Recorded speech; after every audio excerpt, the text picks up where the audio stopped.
They gave some kind of award to General Faizan, who orchestrated the Right. 2018 election. And I was like, people like him would be taken to trial in any decent country. And you tweeted this. I tweeted this. What? So what they did was they invoked Pakistan's cyber laws. And so they were told, okay, 14 years imprisonment if we can charge him with cyber terrorism. Yeah, I mean, my marriage ended. Your marriage ended subsequent to this event. Subsequent to this, then the pandemic came. But basically, everything is just kind of, it's out of your control. Hello and welcome everyone to DigiTales. My name is Faizan Sayed, founder and CEO of East River. And today I have a dear friend who is one of the most seasoned journalists in Pakistan. He has spent over 15 years with the BBC. He spent a few years with Deutsche Welle, which is the broadcast channel for Germany. And he spent a lot of time in the local news sector as well. Currently, he co-hosts a TV show, late night TV show called Zara Hatke. My friend Shahzeb Jillani. How are you, Shahzeb? Good. Pleasure to be here. Thank you. And finally, you are on this show. We've talked a lot about the podcast, about doing this. And today we finally get to have that discussion. Yes. So you've been in this journalism space for a while. You're one of the most meticulous, seasoned journalists who's been BBC trained. You've spent time on the ground. You've covered all sorts of topics. Tell me, the first thing that comes to my mind is, how is the journalism industry, how is the media industry in Pakistan different from what you have seen overseas? Oh gosh, that's a big question. We start with the loaded ones. So like you said, I mean, I've spent most of my time working for international news broadcasters. So in a way, I guess I'm a bit spoiled of the independence of that the journalists are supposed to have. Our local media has obviously evolved over the years, over the decades. At the moment, our media is basically commercial media. There are commercial interests, there are political pressures. And in order to be a journalist in Pakistan, you have to navigate all sorts of pressures, threats. But isn't that global? You don't have to navigate those when you were at the BBC? So I spent like 15 years at the BBC. I can't remember once when somebody may have called and said, you can't cover this, or you have to cover it like this. And you covered some really interesting stories on the ground. You went to some really fascinating locations as well. Yes, among them Guantanamo Bay. Yeah, I was going to bring that up. And so Guantanamo Bay coverage, you would have thought that it being covered the way it should would have received some kind of pressure, no? So Guantanamo was an exception because in order to go there, you sign up to terms and conditions by the American military. Okay. And it was an exception because if you don't sign up, you can't go. And on balance, we had an internal discussion and I said, it's worth going because most of the people who were taken there were from Pakistan, Afghanistan. Right. And so far as I could tell back in the day, not a single Pakistani journalist had been there. So we had all these news channels and everything, but nobody bothered. And Guantanamo was obviously a huge stain on the US. Yeah. And it was a big controversy. And I said, it's worth it. We need to go, even though it's choreographed, it's tightly controlled. Yeah. But we need to be able to peek inside. And did you find something that was out of what was the ordinary in terms of what was reported? So they make sure you don't find any such thing, right? They show you all essentially the trip is designed, it's a PR exercise. It's designed to convince you that this is probably the best detention facility around the world. Yeah. They take you to the kitchen, they show you the food they are being fed. They take you to the library where there are Harry Potter books that prisoners are reading. There's a library at Guantanamo Bay. Yeah, there was a library. So it is choreographed and obviously, but you still get to ask questions. Okay. And, at the time there was this controversy about mistreatment of the Quran, and protest and hunger strikes within the prison. So I went And obviously, when you come out at the end of the 4 days, they want to check everything, Yeah. your camera, your recordings. They will even delete some things that they don't like. So it's completely controlled. It is totally controlled. So I'm saying was an exception in my entire career at the BBC. But you consciously sign up to it because when Because I came you know back, it's worth it. Because you at least get a peek, like you said. Yes. And I came back and I did a series of radio reports, online reports, and I brought in various elements, criticism of Guantanamo Bay. I mentioned what I saw there. So they can't control What you say. what you say. They can't. And they can't control. They can't send they can you- control the visit and what you get to see, but they can't control what you will say later on. But that's not the case here. That's not the case. Yeah. Why do you think that is? Why do you think people are so scared here? Some people, some groups, to have journalists speak their mind. I mean, what's the worst that can happen? Because you see, I've always viewed media as like a conduit. It's like a pipe. You've got a water tank at the top of your house, right? And that water, when it leaves the tank from the top of your house and it comes through your sink into your hands, that water doesn't change. It's the same water because the pipe is serving as a conduit to bring the water from the tank into your hands. It doesn't turn the water yellow, green. It doesn't turn it into slush or mud or whatever. But here, the media does not play the role of that pipe, taking what is fact out there to the end consumer. That's not the case. So there are things that are wrong with our media. I mentioned the commercial element, right? But because of sustained authoritarian rule that we've experienced in the country over the decades, sometimes direct military rule and sometimes indirect military rule, the media has not been allowed to evolve. For example, we have not been able to come up with a code of conduct. But it was the military rule that allowed the media to open up. Okay, you're talking about Musharraf. Okay. It was military rule that allowed media to say, hey, look, come in.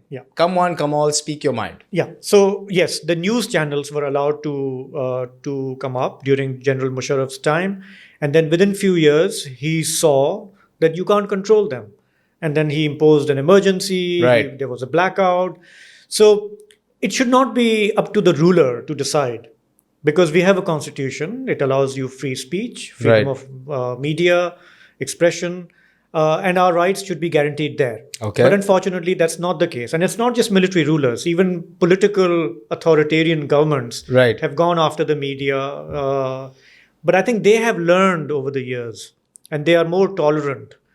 But again, it goes back to the judges and the generals are the least tolerant. And why is that? They're employees of a system. They are going to retire at some point.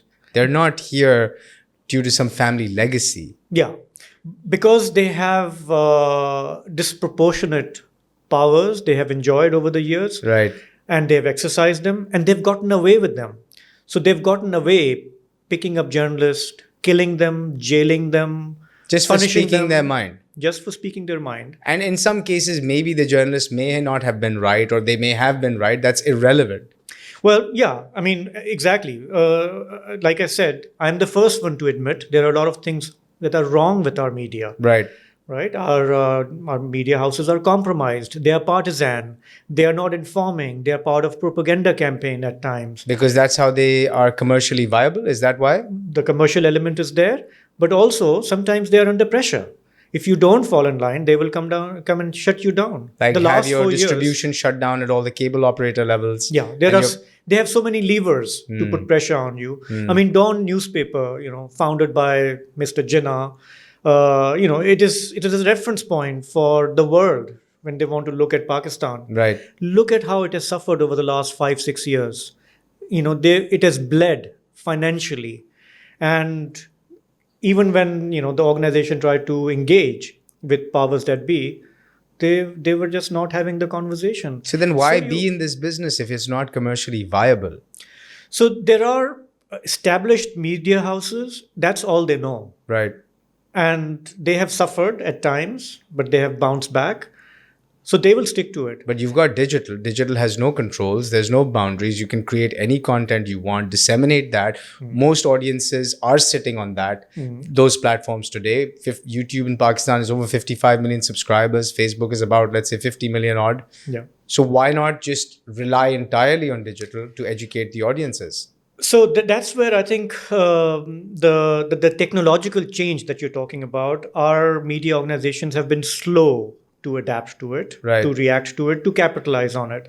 So I'll tell you, I went to the BBC in 2001, right? Just a few months before 9/11. Right. And at the time, they were rolling out digital websites in several languages, including Urdu. The first Urdu text-based website was by the BBC. Wow. Okay. Because the organization could see the change coming. Right. Right.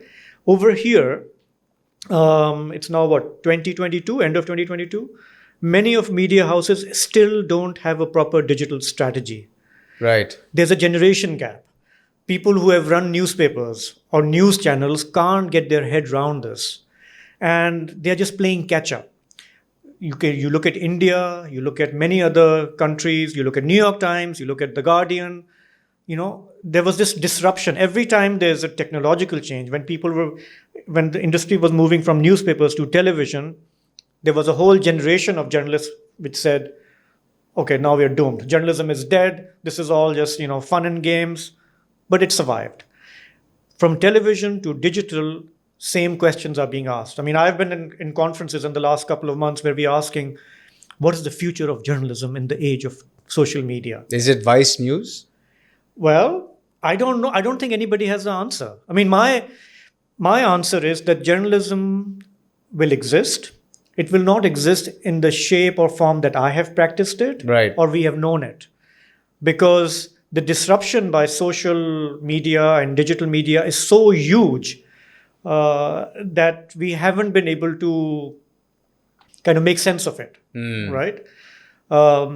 I stopped my newspaper subscription last year because when I would read the newspaper, I'll be like, this looks like 2 days old. Yeah. Because I've already seen it.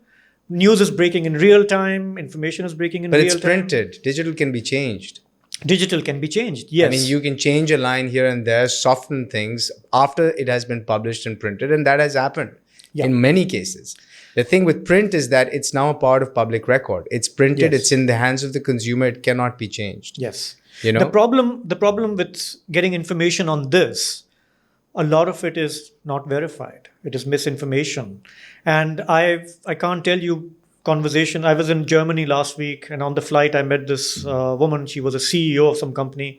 And when I told her I'm a journalist, all she wanted to know was, there is so much negative news on this. Yeah. And she's like, how do I protect myself? How can I tell what is really happening, what is truth or not? And I said, look, it's a dilemma all over the world people are Correct. facing, and people of older generation are more at a loss. I think our younger generation, which has digital literacy, is more aware. They look at the source. Who's saying it? Where is it coming from? Yeah. You don't forward things that you can't Verify. confirm. But our older generation, and I'm sure this has happened to you, on WhatsApp, some you uncle, see something, uncle will forward you something. And you're like, what are you doing? And you're telling them, uncle, this is not true. And he's like, no, but I'm like, but this is not true. There are all these conspiracy theories. So, But look this at is the the way you age of can- misinformation and disinformation. And so you can actually program masses that are not literate or not educated enough by building an army of, let's say, Twitter, user accounts, and start creating, disseminating content. Sounds like a political party in Pakistan. Yeah. We saw, especially in the last 4 or 5 years, Yeah. cyber brigade, young people being hired to, as employees for these troll farms, Yeah. that you have to go after critics. I suffered it. Many of my other colleagues have suffered So it. they're- Female journalists have suffered So it. the troll farms then come after a journalist and attack the journalist. Yeah. I mean, the idea is to attack you, target you, name calling, personal attacks. And there are two ways to respond to it. Either I shout back in the same tone, Right. or I say, I don't want to reduce myself to that level, so Right. I'm gonna be quiet. Yeah. And that's precisely the purpose, to shut you down. So when you look at Twitter trends, they are manufactured, They are orchestrated. There are companies that sell trends. And and it's a fake popularity. Right. So it completely kind of it changes the way you look at things. I mean, you'll be like, oh, I've seen this, and look, so many people have retweeted it. Yeah, social that doesn't mean validation, anything. but it's Yeah. not real social It doesn't- validation. yeah, it doesn't And mean you were stuck in a conspiracy back in 2019 on Twitter, in fact. That had potentially a troll farm involved, right? That had damaging effects that actually forced you to leave the country. Yes. I mean, Tell me about what This- happened. so basically, I feel this started in soon after 2018. Okay. I covered that election. A lot of independent journalists in Pakistan, a lot of credible people were criticizing it. International media was criticizing it. The election itself, that it was an engineered election, and Imran Khan was brought into power by powers that be. Yeah, by the army, Right. And and judiciary, and the people who did this, they didn't want it. They didn't want this news to go out there, They didn't want any criticism of the way the election was held, how even the though these form- were facts. these were established. I mean, when you cover election, Right. you can tell. You can see it on the ground. You can see. I mean, I've what covered, can you tell when you cover election? What is it when you say you can tell? What do you mean? So look, I have covered, observed elections not just in Pakistan but abroad as well. But in Pakistan, maybe at least 4 to 5 elections, right? I can't remember any time when it's 2 a.m. in the morning and not a single result has been announced. Usually, when the polling closes in urban areas, Right. results start trickling in. In Yeah. Karachi, Lahore, Islamabad, you would know by 11 p.m. Right. What is Because happening. polling shuts at 5 p.m., I believe. And yeah. then you've got the count that starts and you start getting an idea about 9 p.m., 8 You get p.m. trends, yeah. Yeah. And this was a very unique case. Until 2 a.m., There was not a no single- place that had result. announced. No. Our RTS system collapsed. It was all very dodgy. But forget about the polling day. My belief is in Pakistan, polls are not rigged on the polling day. It's run up to the polling day. So Okay. if the idea was to bring in Imran Khan, Right. it couldn't have happened because Nawaz Sharif was popular. So you have to eliminate him. You have to get rid of him. Okay. And how that whole trial happened, the Panama trial, Right. and then he is, The Ikama issue. the Ikama issue, all dodgy stuff. So you throw him out. A year later, you organize elections. And in the run up to elections, I went to Balochistan, I went to Okay. Punjab, I was traveling in Sindh. And virtually everywhere I went, they were saying, look, the local army official is saying, you have to vote for PTI or supporters of Imran Khan. It was so blatant. I'm not saying the elections we've had before were all completely fair and free, but this was blatant. This Okay. was orchestrated. And you could see, and I was talking to candidates, and they were saying we are under pressure. They are saying we will put a corruption case on you if you don't switch your party. Wow. So there was this whole trend, how Imran Khan. Now, don't get me wrong. Imran Khan was popular, is popular among a certain segment of population. Today, people say he's popular among 75% of the population. So we will only know if there's a fair election. But what I'm saying is he was popular. He resonates with our urban classes, with women, with young people, Fair with enough. people in Khyber Pakhtunkhwa, whatever. Right. But he didn't have support enough to become the prime minister. So he didn't have the constituency support. It wasn't big enough. It right? wasn't big enough. So my view is if 2018 elections were free and fair, he would have emerged maybe as a third, fourth, fifth biggest party. Okay. But not the biggest party. So that's what we were So that was criticizing. what you had found. That's people what were- all the journalists had seen. Yeah. It was fact, right? I mean, international media was criticizing it. Right. So we were also talking about it. And then they started shutting people down. Before me, our leading news anchors were fired. Their columns were stopped from being published. So there was a deliberate effort of kind of, controlling the narrative. And by March, April 2019, it was my turn.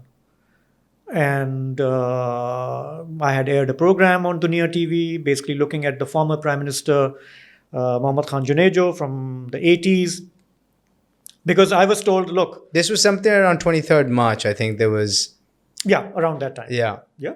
So because I was told that, look, we can't criticize this dispensation, the hybrid regime, Right. because pressure is too much.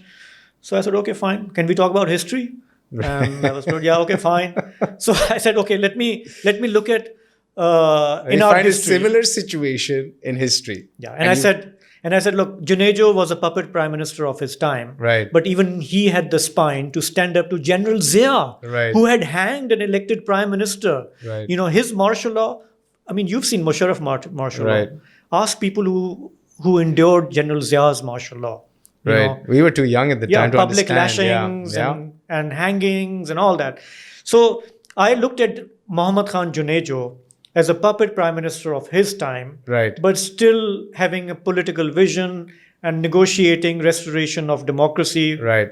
And so I looked at that, right? And you did a show on this. I did a documentary, and then we had a little chat in the studio. Okay. Around that time, I think on 23rd March, there's this ceremony in Islamabad where they give you awards and medals, and they they gave some kind of award to General Faiz Hamid, who orchestrated the Right. 2018 election.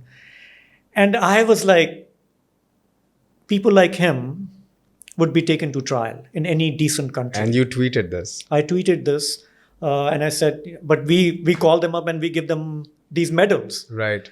So I think maybe somewhere within the organization that he was heading, somebody felt, oh, this is too much. He's talking about my boss. Right. So let's give him a taste of a trial. And in comes the troll farm. And in come the threats were already there. The messages were already there. I was being warned that you are not going to have a job within a week. You will face trial. We are coming after you. Really? Blah, blah, blah. Yeah. And who is saying these things? So the anonymous accounts, usually with the So they were flag, people Pakistani flag, or Markhor, the national animal of people Pakistan. were tweeting you, DMing you, and saying all of these things. Yeah. Did you get calls? I didn't get any calls. I got messages, internal messages that an official wants to see you, an intelligence official, and I said Right. why, and I was told they have concerns. And I'm Right. like, but I don't go to them. I have no business with them. If they want to Right. talk to me, they should come to our office. So they were trying to summon you to them. Yeah, and I was told again a friendly advice that when an ISI official demands to see you, you don't say no. And I said, but I have never engaged with these people. Right. I mean, they've got their job, which I Right. respect. I've got my job. I respect their job. They should respect my job. Right. If I'm happy to engage, I'm happy to have a discussion. And I told this mutual friend, I said, why don't you invite this official? And Yeah. I can come. We can meet over tea. Yeah. But I'm not going to go there. So he said, soch lein. And I'm like, what is there to think about? And then he said, okay, I'll try. And the Yeah. next day he said, okay, they're saying, no, we don't want to meet at a neutral ground, and leave it. And Okay. he will come to us. He will come to us. Yeah. Okay. And then I was, I think, in Thar, covering Thar coal power plant, whatever, and I get a phone call that a case has been registered against you. So so you were working for a media group at the time. Where were they in all of this? Because you did this independently as a tweet, not as your personal account, not as the show account, so how does that put the media group in a bit of a predicament? So at the time, prior to that, a couple of times, when I don't troll people necessarily. I don't abuse people. I see myself as a journalist. I don't even see myself as an influencer. Okay. I mean, a lot of our journalists are influencers, Right. They shape the public opinion. I don't see myself. You're a conduit. I'm a journalist, Right. right? So I like to report what I see. Sometimes I indulge in analysis, but I would like to qualify it. And I'll give you my reasons why I'm saying that. Like you asked me, why do you think the election was rigged? And I Right. gave you my reasons, right? Right. You can dismiss it and we can disagree. That's fine. Fair enough. But I'm not saying I'm know it all, be it all. So when the tweet happened, and also they were also upset with my journalism, right? So they were already upset with you. They were already upset. And then you just added icing to the cake. Yeah. Basically, When someone's getting a medal. when the case was registered, Right. it made reference to my TV reports on my documentaries, my comments and analysis. How do you what case? I don't understand. It's like you weren't smuggling things. You didn't steal something. What case can they report? So what they did was they invoked Pakistan's cyber laws. And in the cyber laws, they basically said that this person was trying to defame our national institutions. This could have caused havoc in society. Right. And I would later learn that the FIA, the Federal Investigation Agency, was pressurized, and they were told by the ISI people that we want you to put like the maximum penalty on him. Put a clause that has the maximum punishment. And so they were told, okay, 14 years imprisonment if we can charge him with cyber terrorism. So then they said, okay, then So charge him. tweeting is cyber terrorism now? Yeah, they said, when I heard about it, I started laughing. Right. I'm like, what is cyber terrorism? Yeah. And they said, so basically in the definition, in the law, it's like if I get into, for example, our civil aviation computer system, and I do something there that two flights sort of collide and crash and people die, that's cyber terrorism. That I've managed to do this through my Or I hack hacking. into like a bank account, HBL, and steal a whole bunch of money. Yeah, That's or I'm financing some terrorist organization, right? In this case, it was a tweet calling for accountability of an official who everybody in the country knows played a dirty role. Right. Right? Boom, I felt- cyber terrorist. So they said, you're accused of cyber terrorism, defamation, blah, blah, blah. And I said, okay, fine. So when that happened, I was like, okay, what happens next? And then I started getting phone calls from journalist organizations, digital rights groups, human rights groups, and expressing solidarity. And I was like, whoa, what is happening? I was still not taking it seriously. I thought this was just kind of, The scare tactic. a scare tactic. Yeah. And then, Bolo B's Faria Aziz called me and she said, do you have a lawyer? And I said, no, I've never needed one. And she said, you need to get yourself a lawyer. I said, why? And she said, they can come and arrest you now. And they had, prior to me, they had done this to some other social media activists. They would arrest you. They will take picture of you, handcuffed, behind bars, looking all grim. And That's right. They had done and then people will remember that picture. So it's about, so I realized that this was actually serious. In fact, there was a phrase going around right around that time, software update. Software update. Yeah. Because they take you, they thrash you, they sometimes torture you. And then they make you give a statement, and then suddenly the software has been updated. And suddenly you say, I'm really sorry if I've, done this and that. So anyways, I got a lawyer, Salahuddin Ahmed, fabulous guy. I met him for the first time, and he said, we'll apply for your bail. But the support I got during that whole episode, I tell you, Faizan, I was just really struck by it. That, people I did not know, people I did not expect anything from. And conversely, people I did know or depended on, they turn their backs on you. Yeah. So it is a very humbling experience when you go through this. You realize it is such a reality check. People who are like close to you, they blame you for it. They're like, you've brought this upon yourself. You did it. You did it. You want to be a hero. And I'm like, who wants to be? To this day, I travel abroad, I meet people, and sometimes they're exchanging numbers or they're exchanging names. When they Google, it's that story that comes up. Yeah. But journalists charged with cyber terrorism. We can help you with search engine optimization and push that down. Do. As an agency, that's what we do. Please do. So it was an attempt to obviously not just silence, also make an example out of, again, I consider myself incredibly privileged because I was ex-BBC, my colleagues in London. So you were a hard person for them to actually sort of push into a corner because you had 15 years of one of the biggest media sort of groups in the world, right? You were a credible journalist. Anyone putting their hands on you or blaming you would first have to really think about, okay, what are we getting ourselves into? So what they do, they often don't think. I wish they did. Yeah. They act first and then they think. Right. And during that whole, when I would go to court hearings and everything. And this lasted a few months. It lasted at least 2 months. Yeah. I was actually told it could go on for years. Yeah. 2 months is not bad. It's not bad. That's why I'm saying I'm incredibly lucky. I got so much support and then they backed off. Because they didn't realize who they were messing with. I don't think they were afraid of me. I mean, they saw Yeah. the reaction, but I think they also came to a realization within the whole national security Yeah. apparatus, because I assume they know my bank account, they know Yeah. my family, they know Yeah. everything, and there was no dirt to be found. So they I mean, couldn't I have pin you into a never been corner. funded by, I don't know, any intelligence agency or Right. anything. So they realized that, yeah, maybe we Yeah. Maybe we'll let this one ज़्यादा go. हो गया, Yeah. right? And I'm grateful that somebody realized and then they backed off. And that's how my case dropped. When judges realize nobody's breathing down their neck, they decide on merit. So, it was not just a matter of this case. So you were very lucky. In 2 months, you managed to see most of this go away. People have had to endure this for months, if not years.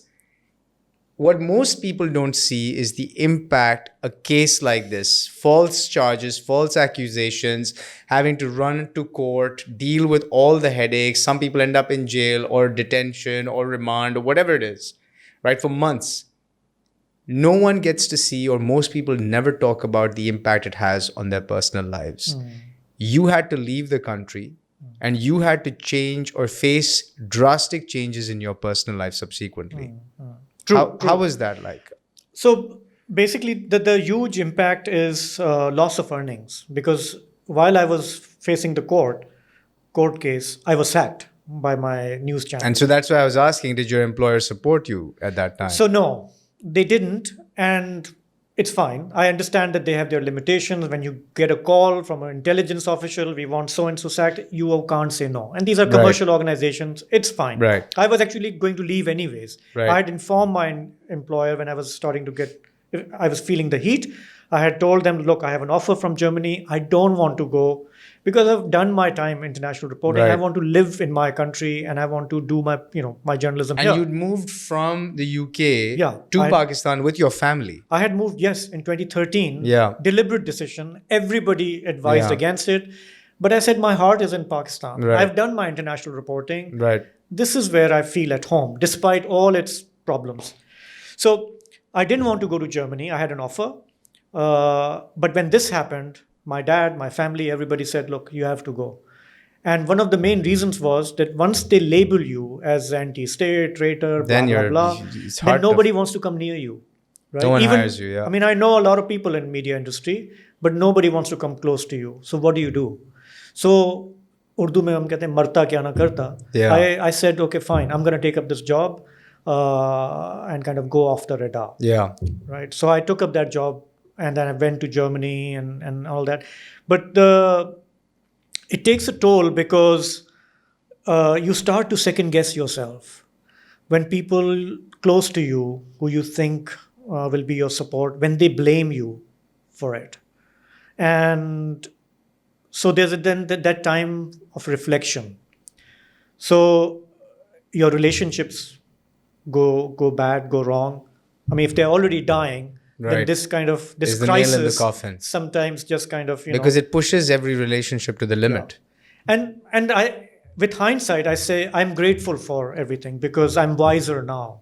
A lot of things I And realized. you had trouble in your relationship, in your personal relationship Yes, because of this. yes, Your yes. life changed. Yeah, I mean, my marriage ended. Your marriage ended subsequent to this event. Subsequent to this, then the pandemic came. But basically, everything is just kind of, it's out of your control. And so it's not just a matter of the disruption that a court case or a false accusation creates in a person's life. It completely changes Yeah. the trajectory of a person's life when such actions are taken that are not warranted, that are fictitious, that are all made up. But Faizan, I'll say this. I don't feel that, I should really talk about myself. When I look around, there are people who were charged with the cybercrime in 2019. Right. For example, parents of Gulalai Ismail. They are still going to court hearings, So it's been years. There are other people like Bilal Farooqi, charged with the same cybercrime. He suffered so much. He's a young guy, young children, young family. He had a stroke. He still can't talk properly. It takes mental, emotional toll on people who are not against the country. They just want a better country where everybody's rights are respected. When they are targeted in this manner. We are not politicians. You see, even politicians, sometimes, we all criticize our politicians. Right. But you think about it, when somebody comes after you just because you're not playing ball, right? They blackmail you, they put you in prison, they send you into exile. It takes a toll. But you're just reporting facts. But You're we are just reporting bringing Yeah. data from here to an audience that's here. That's all a journalist is doing. A good journalist is doing, right? Yeah. So I've never really kind of aligned with any political party. I mean, people who ask me, "Are you anti-state?" I'm like, "No, I'm not anti-state." Right. When I say my heart is in Pakistan, that means I want to see a stronger, better, more progressive, more democratic country. Right. And in my earlier years, maybe I was a bit more passionate about it. With age and with experiences, you become more realistic about things and the challenges we face. But we are trying to contribute to this country in our own way, and we should be allowed to do that. So I was saying that a lot of journalists have suffered in Pakistan. I mean, you know what happened to Matiullah Jan, how he was abducted, how they shot at Absar Alam. Ahmed Mir, Absar Alam. Amir Mir, Hamid Mir, all these people, they've suffered far more than I have, right? So when I look at what is happening around me, I'm like, I was incredibly blessed and privileged, grateful that people spoke up for me, grateful that they realized at some level that, harming him is not going to bring us any good, and they backed off. I would like to see this with other people as well. We have done this too much, and we have turned our own citizens, into pariahs. Right. For doing what? For just kind of speaking their mind. You may not like what I'm saying. You might say I'm critical of Imran Khan. Right. Yes, but I don't indulge in name calling, personal attacks. If I'm criticizing Imran Khan, I'm criticizing his politics. Because you want a better state. I want people to be more informed, make better choices. I don't tell people who to vote for. But when a politician is constantly contradicting themselves and their words and deeds don't match, it is my job as a journalist to talk about it, to highlight it, so people are better informed, right? And in the past, I was critical of Nawaz Sharif. I have also criticized PPP leadership, So, we need to have that space where journalists can do their job. But you see, what I would like to then compare to is there are other countries that clamp down on free speech. Mm-hmm. Right? China was never known for its free speech. Yeah. Most recently, if you look at Vietnam till recently had restricted the way Facebook was able to sort of show content. Facebook's growth only came there in the last, I'd say, 5 or 7 years. Yeah. A number of, let's say, Russia controls its narrative very strongly as well. Why are you giving all the bad examples? No, but I mean, you've named it. Russia, China, Saudi Arabia, Iran, Turkey. Now pause, right? Look at the way Saudi's growing. Look at the way China has grown over the last 20 years. Look at the way Vietnam is growing right now. Vietnam is a great example. 100 million population. They're doing 360 million of exports. Between 360 billion of exports. And this was a country that was closed in. Yeah. How is it that I understand, they want to control the narrative. States want to make sure that the wrong message doesn't go out. So they use their pressure tactics. But at the end of the day, if there is growth, if the people are improving their lives, the average person's increasing their income level, the country's improving in infrastructure, education, health, everything, you can still say, you know what? All right, fine. I understand that we may not have freedom of speech, but look at all these other things we're getting. Why is it that we're unable to get anything here? We don't have freedom of speech and we don't have the other things either, which makes it even worse, I feel. Yeah.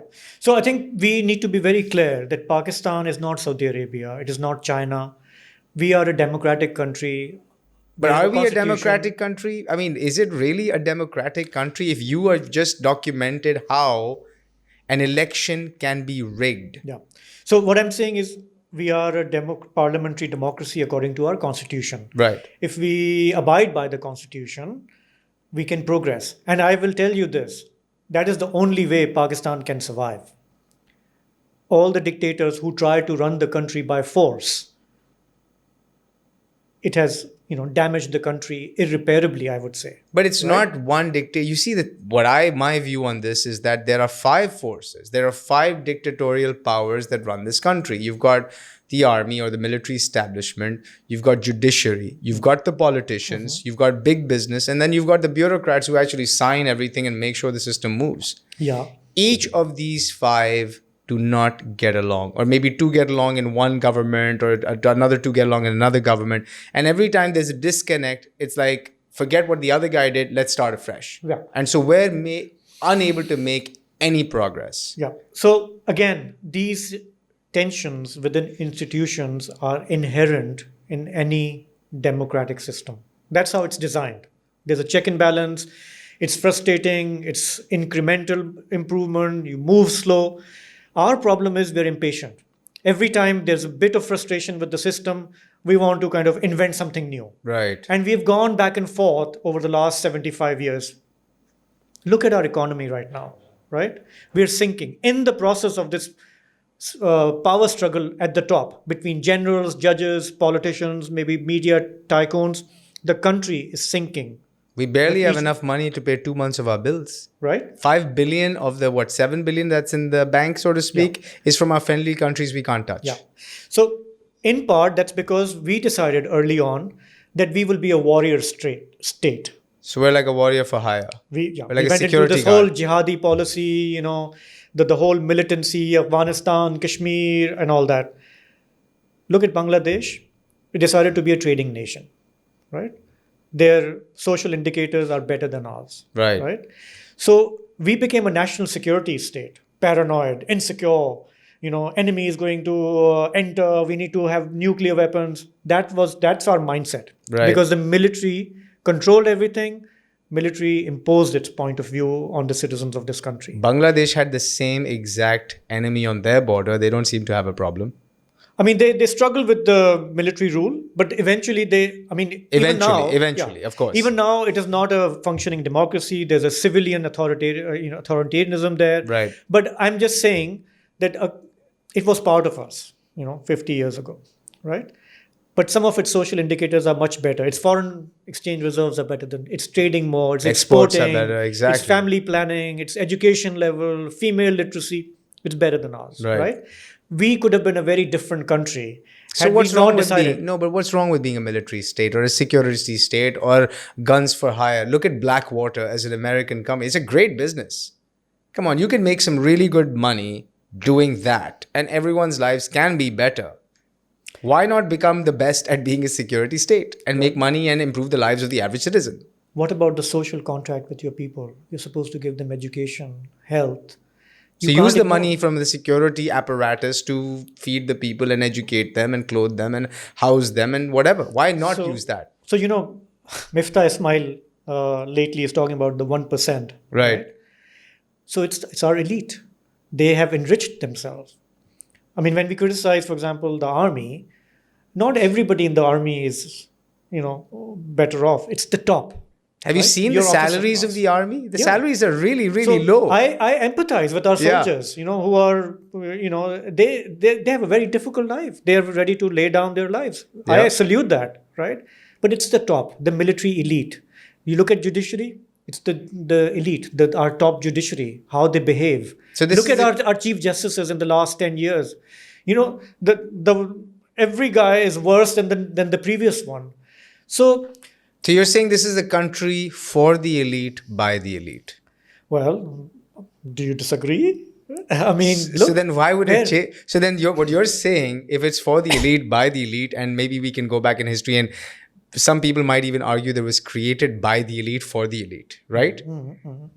Why would that ever change? And then why should we have the younger guys here, the kids who are in college and schools, why should they have any hope? I mean, I was giving a lecture at IBA and I asked a question in the audience and I said, if I give you all an American passport today, but the condition is that you can never set foot in Pakistan again and the passport's just for you. Yeah. And you have to get out and leave right now. Yeah. You can't take your family, siblings, whatever. How many of you will take that option? I swear to God, I was like, okay, it'll be 30, 40%. 95, almost 95% raised their hands. And I'm like, I told you can't come back. They're like, yeah, we don't want to come back. And then I read this stat just earlier this week that the highest number of exits from this country took place, I think it was in the last month. Yeah. No one wants to live here anymore, because if you're not in the elite, if you're not part of that class system, why would you want to survive here? Because there is no hope from what it seems. Yeah. So that is a huge indicator that the best of you are leaving. They want to leave because we do not allow them to thrive, whether they are entrepreneurs, doctors, engineers, whoever, Right. or tech people. We need to create that atmosphere. How do we do that? Because you're a journalist, you know narrative building better than anyone else. How do we change this narrative? Look, first of all, you need to set the ground rules, right? Like I said before, we have the constitution, Right. but nobody pays attention to it. At the moment, the political instability we are witnessing, you have 13 parties in the government and Imran Khan, as a popular opposition leader, Right. calling for elections. I don't think holding early elections is solution to Pakistan's economic problems right now. Okay. The challenge is too deep, too severe. We need to agree to ground rules. For example, every political government has gone to the IMF, including Imran Khan, who used to say, I'll commit suicide before I go to IMF, right? We all realize that our foreign exchange reserves are going down. We need to promote our exports. The idea of charter of economy, all of them need to sit together and agree to it. So you think that that is the first ground rule that needs to be established? It's you see, okay, so politicians thrive on attacking each other and all that. Right. You can do that in your public rallies, but agree to some minimum common ground. You see, all the 13 political parties which are in the coalition government right now, they all have very different ideologies. There are religious parties, there's a liberal party, there's a center right left party, there's a nationalist party. Right. But they agree on something. That's what politicians do. You sit across the table with your worst enemy, you cut a deal. Right. Politicians around the world do that. When I was in Britain, conservatives got into an alliance with Lib Dems. Can you imagine the ideological clash?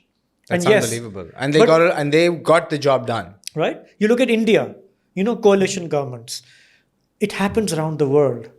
The problem we have right now... it even happened here. If you actually look at, what was the committee called that was created in COVID? The National NCOC? NCOC, right? Yeah. NCOC was a great example of when everyone came on the table and said, you know what, we are going to work together to protect Pakistan from the pandemic. Yeah, various institutions. Various institutions came in. Yeah. Representatives of each institution came in, worked together. Yeah, so it was coordination, right? I'm saying we can reduce this polarization if we agree to minimum common agenda, which is important for the survival of this country, for the future of this country. Right. This can be done. Now, who's going to do it? Yeah. I was talking to a former prime minister just about 2 weeks ago, and he said, the army chief will do it. I'm like, but you guys are saying you want army out of politics. Right. And they're saying we are saying it, but it still holds the key.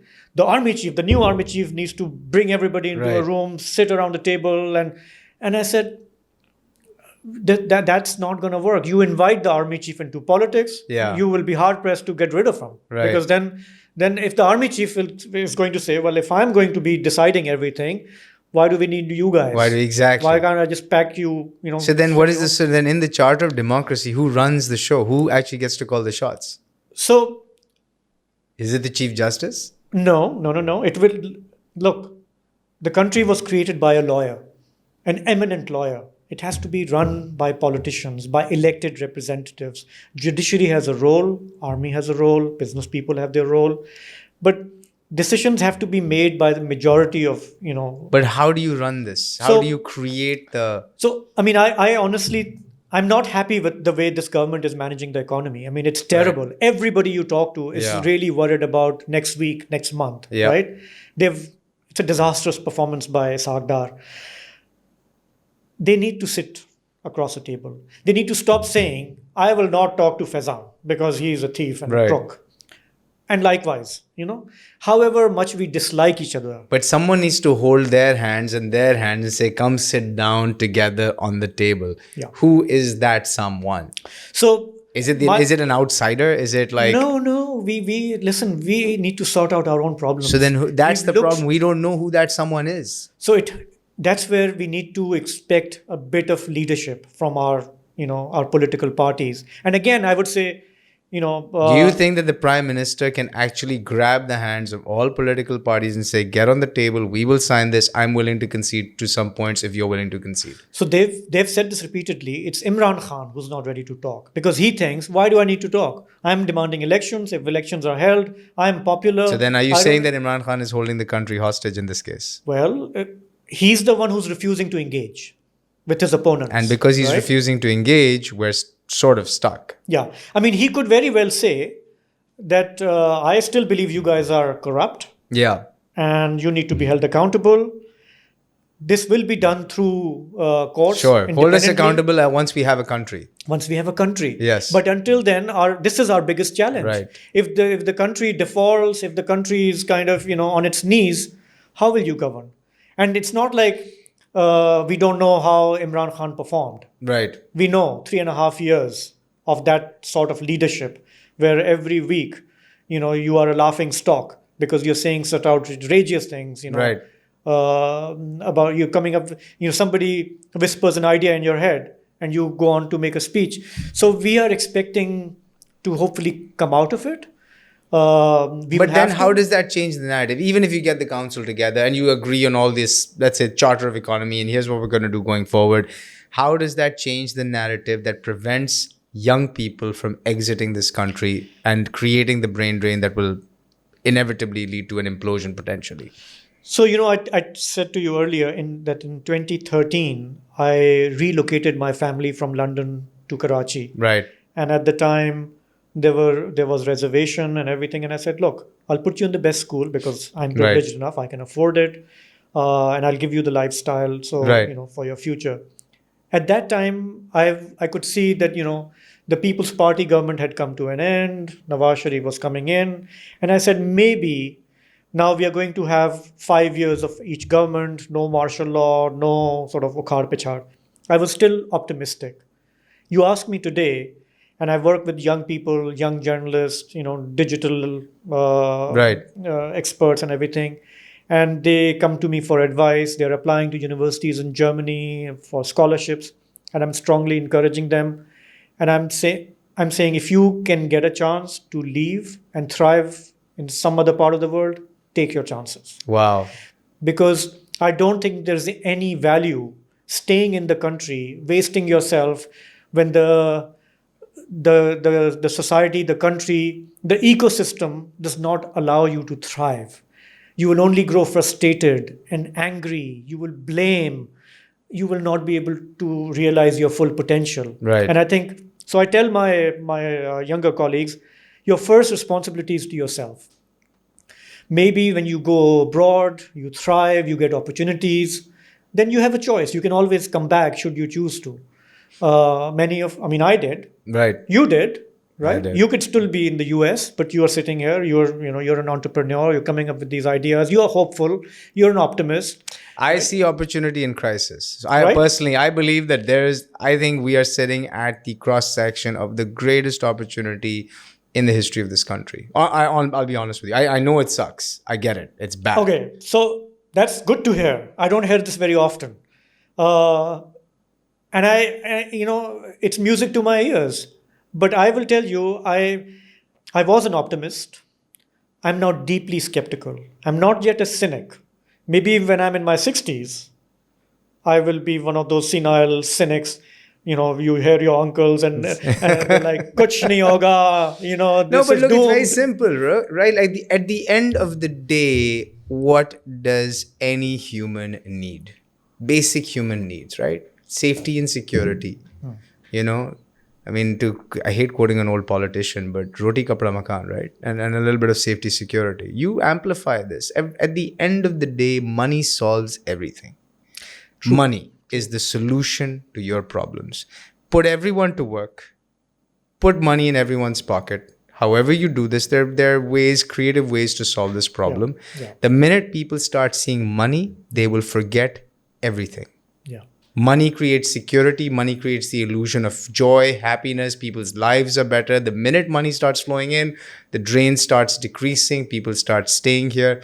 Now, how do you create that wealth and pass it down? I think that's where your point around the Charter of Democracy makes a lot of sense. But I also think that you need to align interests. How does the army make money? How does big business make money? How do bureaucrats make money? How does judiciary make money? This is a very capitalist view. I'm sorry, but the question is, the beneficiaries of this current dysfunction and exploitation, they will not give up their power easily. And there has to be a process. I'm not in front of, bloody revolution and all that, this populist leader of ours talks about. I think it's BS. Right? My faith is still that people need to organize themselves through their political parties. They need to engage, and there will be a gradual improvement.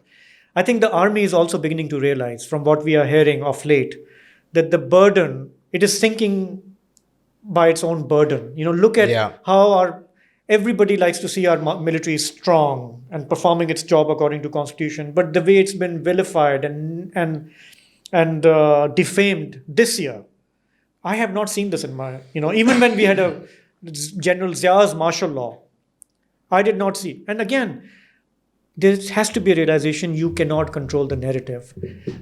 Everybody has this. People will speak up. How many people are you going to jail? So it's better to reflect course correction, recognizing your limits, staying within your limits, and being more inclusive. So Charter of Economy, being more inclusive, understanding what the limits are, and understanding that at the end of the day, the narrative in a digital age is driven by the people sitting on social platforms. You can't. In Pakistan, I don't think you'll be able to control it in that way. You can control news channels, maybe a newspaper, but this is, I don't think we can be Iran. I don't think we can be Saudi Arabia or China when it comes to this, even though they are... Iran is taking some extreme steps by the kind of decisions they're passing in court against people who supported the I forget her last name. There was an activist... and there Amini. The Iranian activist. Exactly, the Iranian activist. And there were people who came out in support. There were artists, musicians. Someone was executed, I think, 2 days ago. Public hanging. Then there was an artist who was given a sentence, a few years in jail. That's draconian. These public... the good thing is Pakistan doesn't have that. Well, for journalists, it does maybe. Yeah. But at least this level is not taking place on a public level. I mean, look, my hope is that, maybe it is misplaced hope, that a new generation of army leadership is also coming up. They have fought the war on terror. They've seen, orchestrated elections and engineered elections and puppet prime ministers. Right. What do they do to the country? I really, really hope we will not repeat this. However however bad you think your political leadership is, the Sharifs and the Zardaris, you can't put them in jail, you can't kill them, you can't execute them. You've done this before. You've hanged the prime minister, you've exiled prime minister. That's no solution. Their popularity only grows. You let them. You learn to share power. You let them do their job, maintaining our vital security interest, paramount. But you allow this to be an economic country, not a warrior country. You allow opportunities, you let your businesses flourish. There could be a future. But like I said, I'm deeply skeptical because the major players in this country, they don't seem to have the will. And I'm going to leave this last thought with you. So I really hope I am right for the sake of the nation, but I believe that it is not the major players that will come out and surprise you. Crisis creates opportunity. It always does. And I think that in this time of opportunity, look, at the end of the day, there's still 200 million plus people in this country. They need to be fed, clothed, they need to be secured, they need stuff to live their lives. And even if there's 1 million people who've decided, Tata, bye-bye, I'm out of here, And there's 1 million people every month that leave. That's still 12 million people leaving, right? Look at your population growth rate in comparison. There's people here and they will figure out a way to survive and thrive. And I think that's what we need to rely on, is figure out who these people are that have that survive and thrive mindset, who understand crisis and use crisis to their advantage, and then back them up. Yeah. I think that to me is the opportunity here. And it's not going to come from the established systems or the established elite that sit in sort of the places of comfort that they're in. Well, I hope you're right. When I talk to business people and entrepreneurs, there's a lot of doom and gloom. Right. I don't hear the optimism you have very often. But There's I'm a- sure there's a you know saying what you're in- talking about. There's a saying in, I think, which one was it? The Dark Knight.